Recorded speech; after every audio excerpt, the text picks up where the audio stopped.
Hi, I'm Ayse Hogan. Welcome back to the Chakra House of Healing, special Talk That Talk episode with Tariq Sattaur.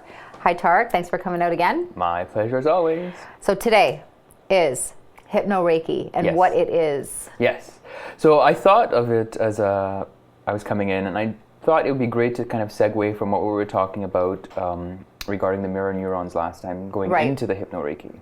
And if you remember, mirror neurons are the neurons in your brain that can pick up on what's happening in the environment around you. So things you can see, hear, feel, smell, anything. Right. And what they do is they essentially replicate the environmental influences within the body. So your thoughts, your emotions, anything, quite frankly, is created by a combination of what you do, what you think, what you feel, what you believe, as well as the environmental influences. So taking that idea and applying it to something like Reiki on its own.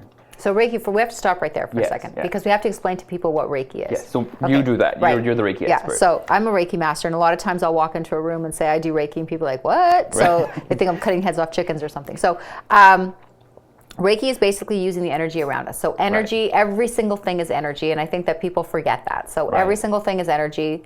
This table, us, everything is energy. The difference between us and this table is we have a soul, and our vibration is way higher. I'm just trying to keep it real simple. So our vibration vibrates at a way higher speed, much higher frequency than this table. Than the table does, right? So the table's really, really slow, making it solid. Right? We're really, really fast, making us animated, plus we have a soul. Right? So let's just keep it at that simple. That's good for now. So Hypno-Reiki together is basically, on a basic level, is dealing with the energy in the body. Right? And the energy from source. As well as adding in the subconscious mind. Exactly. Right? So it becomes a very powerful healing. Exactly. So we've explained in the past that for someone to be able to go into the hypnotic state, they need to feel safe, they need to be in a space where they can just let go. And oftentimes if a person doesn't feel safe enough, then the brain, not the mind, the brain actually has natural defense mechanisms that it puts up. So if I were to say something to you like, I don't know, try on those shoes, they'll look good on you, your critical mind, because the brain is active, it'll filter that statement and assess it as whether it's good or bad. In the hypnotic state, that critical piece isn't present, or at least as present. And so when that critical filter is down, if I were to say to you, try on those shoes, you'll be like, okay, I'll go try them on because it's a good idea. But at the same time, now when you say that, people need to understand that you can't just make anybody do anything. You can't go tell me to rob a bank because that will not resonate with me. And if you knew those shoes were something that you hated, then you just wouldn't do it. Or it would be as if you didn't hear the suggestion. So it's not that I'm compelling you to do so, it's just that you're more likely to accept the suggestion just because your brain is saying, okay, everything is good. Now bring the Reiki element into that, where as the practitioner, you're embodying a really positive state, a really powerful state where you're tapping into that universal energy yourself, and you're being like a channel that brings that into that person's body. So as a channel, again, I'm just don't mean to be cutting you off. So as a channel, you have to think of me as a Reiki master as a carpenter's hammer. I'm just the hammer. I'm the tool that the carpenter uses. So it's not my energy that I'm filtering or that I'm channeling into people. It's the energy of source that's coming down through me. I'm like a funnel. So that's what that is. You're the hammer. The universe is the carpenter. It's the carpenter. So you are bringing that very powerful healing energy into that person's body as you're lying there on the table. And when you're channeling that type of energy into someone, sometimes you can find that they have emotional responses, like they'll cry, or there's often a release that happens of some kind. But I would say 99.9% of the time during a Reiki session, after the release, or even if they never have a release, a person can come into an extreme state of calm. And it's quite profound. If you haven't experienced it, I would strongly recommend experiencing a Reiki session. And and it's so healing, and it's a very intelligent energy, which is a little bit different than regular energy because it's intelligent in that it knows where to go. So if I'm treating someone's arm, for instance, doing Reiki on someone's arm, but the energy, they have something that needs to be healed in their hip, it just knows to go there anyways. It doesn't matter where I'm channeling it, it will just go through the body and go to where it needs to be. And so when you bring that energy and you get that person to be in that wonderful state, I mean, as a skeptic believer, actually, I call myself, when I first had Reiki, I thought I'm just going to lie there and just sleep. but then I felt things, you know, Yeah. and I've had a few Reiki sessions where I was the guinea pig for a few of my students, and You haven't had a Reiki session from you. no, I yet. haven't. You're gonna have to. Yeah, absolutely. Now that you're doing all this other stuff, but I've had some phenomenal experiences where I remember in one session I could not tell where the student was. He was working. I knew he was at my head, and then I knew he went to my feet, and then at some point I felt like 6 pairs of hands on me. And I couldn't figure out which were his and which were not. I was lying on the table kind of freaking out a little bit thinking, what the hell's going on? But I've had several experiences like that with Reiki. So it's definitely profound and powerful. And, you know, a lot of people have kind of sanctioned it. Dr. Oz being, I think, one of the most famous because his wife is a Reiki master. Yes. And they've used Reiki in when they're doing cardiac surgery to help the patient heal faster. And they've actually documented improved rates of healing. So you're bringing Could you imagine doing Reiki on someone like that and then also bringing in the subconscious into it as well? Well, there you go. Holy cow. Yeah, and so with hypnosis... They could probably just get up and walk off the table. Well, then hypnosis for people who are getting surgery with no anesthesia. Right. So hypnosis is the only thing they use, open heart surgery, but that's the most intense you can get. But, you know, minor surgeries as well too. And because they're not using chemicals in the body, your healing rates are 25 to 30% faster. Yeah. So you have Reiki and you have hypnosis, you're combining it, you're bringing together these natural tools that allows the body's own natural healing mechanisms to kick in, right? So you have this client in this profoundly peaceful state. Their mind is open, and then you're offering suggestions that you would have agreed to, that they would like to get from you. And oftentimes these suggestions are to the betterment of that person. Right? Always, yes. So when that healing energy is coming in with the suggestion, not only is the suggestion being accepted because the person is relaxed, but it's coming with that very good feeling. Yes. So now if it's you're awesome. I mean, I've been doing it now. I've done it on a few clients now, the Hypno-Reiki, and it is fantastic. Yeah. Like, and it's almost amazing. Takes you to another place altogether. Yeah. So, and me as a practitioner, also it also does that for me as well. Like I end up going somewhere else in my mind. So it's just a soothing, relaxing, calming, positive, you couldn't possibly not get something good from it. Like it's just and the beauty about Reiki, which a lot of people don't know, is holistic healing. You generally, like with hypnosis for instance, the person needs to want to heal. Yes. Okay. So with most holistic healings, it's like that. They have to want it. Right. You can't force it on them, right? But with Reiki, it's a little bit different. So just like there's air, I mean, you can be as skeptical as you want, for instance, that air does not exist, but it exists. So there you can not believe it, but it doesn't matter. Reiki is the same thing because we're dealing with energy. As long as that client gives me permission to do a treatment, whether they believe in Reiki or they don't believe in Reiki or they believe that they're energy or not, it doesn't matter because energy exists. It does. You know, whether you believe it or you don't believe it, it doesn't matter. It's still there. I don't know that anyone could say that they don't believe that energy exists, though. But I don't think that they believe with it. Not a lot of people believe in the energy body, and a lot of people don't believe that being able to channel the energy. And with Reiki, the beauty of it is, if they leave feeling better, they can blame it on whatever they want, but it was the Reiki. You know, I think like having that part of the discussion come up, it's something that we've talked about in the past as well too, where there are so many people who could benefit from such profound healing approaches, but because they're wanting to be more, rational, they automatically close off certain avenues and they completely discount even exploring those avenues. And if you think about it, that's a highly non-rational approach, because if you have immediately discounted something without actually trying it, how does that make sense? How do you know? You're basing it on conjecture. Right. So just with that thought, let's just think about that for a second and head to a Zen break.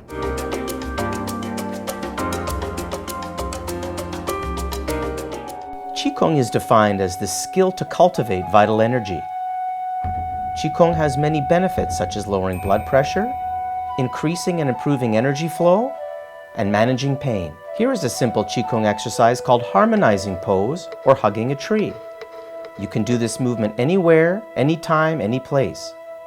Hold the movement for a minimum of 5 minutes. If you have high blood pressure or heart problems, lower the hands below the chest area. While you hold the pose, breathe in and out through the nose and focus the breath on the lower abdomen known as dantian or sea of energy. This simple but very effective movement can help strengthen and boost your immune system, energize your vital organs, and work as a meditation. To combat everyday stress and accumulate energy, try it alone, with a friend, or family member. Energize and feel good.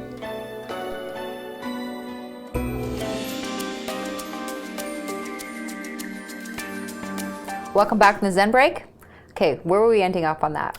So we were looking at, or at least talking about, people who avoid taking certain approaches just because, it seems kind of woo and spiritual, and I mean, more and more people are accepting it. It's so funny because I've been talking to healers in Los Angeles lately. Right. And in LA, holistic healing is a way of life. Yeah.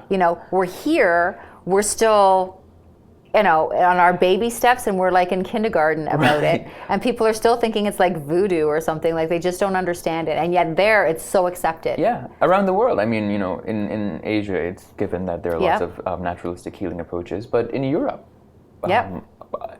the bulk of what people do for their health is naturalistic healing and homeopathy or naturopathy. So, how you want to explore what possibilities exist out there for you. And for some of us who are naturally inclined to respond to certain types of treatment, when you have these experiences, if it works, great, you continue doing it. And if it doesn't mean, it invalidates that experience. No, it could just mean that particular type of healing, just like anything, there are different types of holistic healings.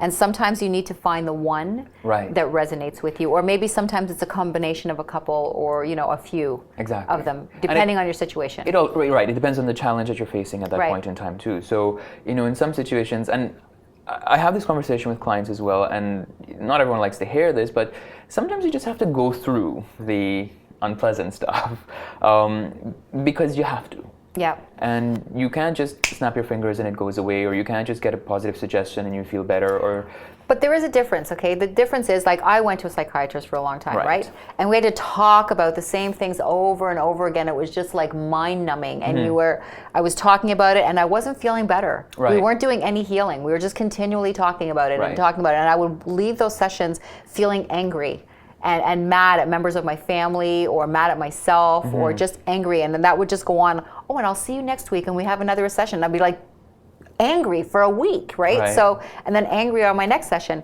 What I find, even with my own clients, when they come in and we do an age regression or a past life, or we're dealing with something, we are actually dealing with that issue right then and there. Absolutely. I'm not bringing them back out of trance till we've done our healing, or we've done our forgiveness, or whatever we need to do at that time. And you're acknowledging, that this is something that happened, and you're going to deal with it, and there's a focus on getting to the next step. Right. So, and that's why I like hypnosis and Reiki and some of the methodologies that we've been talking about. We acknowledge this is where you are. Right. That this is a challenge, but this is where you'd like to be. And we figure out which of the techniques we have in our tool basket to use to help you to get from where you are to where you want to be. Right. Sometimes it's a process of trial and error, right? We can't know immediately off the bat exactly what we need to do or how we need to apply that technique. But like any other healing modality, and if you go to a doctor, they give you medication and they say try this, and then come back if it doesn't work, and we'll change the dosage, or we'll change the brand, or and people are willing to do that, but they're not willing to do the same thing. Where this doesn't hurt them. There's no side effects. No side effects. Right, you're not going to get hurt. And it was so funny. I had somebody that came in to see me last week, and I felt kind of bad because he came in and he had sort of really a different idea of what holistic healing was. And I guess some people do what he wanted to do, but I don't. So because I'm from Turkey originally, and because I'm doing holistic healing, he came in and he said, I want you to read my teacups. And I said, I don't read teacups, right? And he said, well, he goes, I want to do the future, like a progression, and I want to know, X, Y, and Z, and just tell me. And I said, I don't do that. I said, there are people out there who may be able to help you with what you're asking for, but that's not me. Right? I can take you through. I said, why don't you experience it on your own? And I can take you through a progression where you actually experience it, and you'll be able to find out your own information. And he said, no, I want you to tell me. And I said, I can't tell you, right? So I said, that's not what I do. And I don't do teacups. We often have clients let me call my mom for you. To have the client who comes in looking for the answer to be given to them is something that every healer encounters, right? And I think we all kind of recognize that I don't have your answer. And I think that's what's great about people who are involved in naturalistic healings, is that we recognize, okay, we are not the source of your healing or your answer. You are. You're the source. And we're just holding the light. You. Exactly. Yep. But there are other techniques out there, I'm not going to say what, but you know, they're the ones who are in control. They hold the reins of power, and they can heal you and fix you. And I've never liked that. And you know, each profession. But I think that you need to, like, I'm not saying that it's wrong. It's like I've had somebody tell me what I was in a past life. Right. But you and I know, with me going into that past life, it wasn't like that. Right. Like, you know, some pieces were the same, but the details were completely wrong, and the message was completely different. Right. So, you know, experiencing something, I can tell you that it's cold outside, but you're really not going to know what that means until you go outside and feel how cold it is. Exactly. So it's a little bit different going into your own past life, feeling those emotions, feeling everything that you felt. And it's the same thing with like Reiki or hypnosis, where you're actually having those feelings. I can explain them to you till they're blue in the face, but you're not going to understand it really until you feel it. Right. And so using the combination of these two techniques, hypnosis and Reiki, you know, the individual really gets a chance to experience both at the level of mind, so how they're thinking and their emotional patterns, as well as physical, because Reiki does a lot of work on the physical body as well too, right? It opens up those channels and gets the energy moving. And people can have a visceral reaction to the process as it unfolds. And I remember from some of my experiences with Reiki, I mean, I thought I was falling off the table, but I wasn't moving at all, you know, or I felt like it was spinning. So you have this literal, actual experience, and you know something is happening. And for people, you know, who are like me, and like, I'm just lying here, nothing is happening, they're making stuff up. And sometimes it's not like that. Sometimes it's, you know, you're talking about experiences where you actually feel some people just feel complete relaxation. Yeah. I certainly don't want people to think that they're going to come in and they're levitating off the table. So it's not like that. For everybody, it's different, the experience. It is what they need it to be. Yeah. And absolutely, and you know, people will hear stories and they'll want to come in and have these experiences, and that's great. You know, if you don't have it, it doesn't mean it's not going to happen for you. You keep going for it. I had one experience. A few of my students had formed a healing circle, and I was invited to go a few times, and I couldn't make it, and then I eventually made it there. And you know, I was helping them and doing some work, and then they're like, "Your turn, get on the table." So I hopped on the table, and I'm laying there. And as far as I'm concerned, I was on the table for 20 minutes, maybe 30. But I was on there for 2 hours. And when... time distortion. I know, right? And so all these people were there working at different points, and some people were crying, and I'm like, what the hell's going on? I don't know what's happening. Anyway, at the end of it, I get up, and I had to leave. I was kind of late, so I was rushing to leave and saying thank you to everyone leaving. And one of my students pulled me aside, and she said, "Did you know you levitated on the table?" And I'm like, "No." And she says, "Yes, you did." And I go, "Did you get a photo of it?" And then she said, "No." That's more than Reiki, though. That is more than Reiki. They were doing more than that. Like, it was a bunch of people doing a number of different techniques. Okay, because at the same again, time. I don't want people to think they're going to be levitating off my table. That's the thing. Like, even though they said that happened to me, I am still skeptical because I haven't seen it. Because I've had some powerful healings and no one's levitated off my table. Right. So go in with an open mind. You know, let whatever is going to happen happen. Right. Which I would love to see that if it ever happened. I want to see it too. I have not yet seen that. So yeah. So yeah, like, just go in with an open mind, see what happens, and I would encourage you, like, if you haven't gotten like a really deep experience in the first round, do it again. Like, you know, people go for massages, they go for pedicures, they go for manicures, they go for like all things to pamper themselves. Come for a Reiki session. Yeah. Like, just try it. You know what I mean? Like, try it and you will like it. Absolutely. Like, you will like it. It's something that you'll leave with something that you will be able to carry with you for days. The only thing about Reiki that people need to understand, however, is that you can be balanced. Your chakras and everything, your energy will be balanced to the point that you leave the table. Mm-hmm. If you then go out there and mix with a lot of negative energy, well, it's not going to stay, you know, it's just like anything. You have to come back. The influence of the environment, right? So your body, you and your physical body are constantly being influenced both by the environment as well as your own internal states. So. That's good. Thanks a lot, Tariq, again for coming out. My pleasure. See you again next time. Absolutely. Next month. Be here. Same time, place, different wine. That's right, different wine, different wine. More wine. All right, how do people contact you? They can reach me on my website, www.ontariohypnosiscenter.com. Our telephone number, 416-489-0333. Awesome. Thanks a lot for joining us on the Chakra House of Healing. We would love to hear your comments, your questions. Please check out our sponsors. Thanks again. Talk to you soon.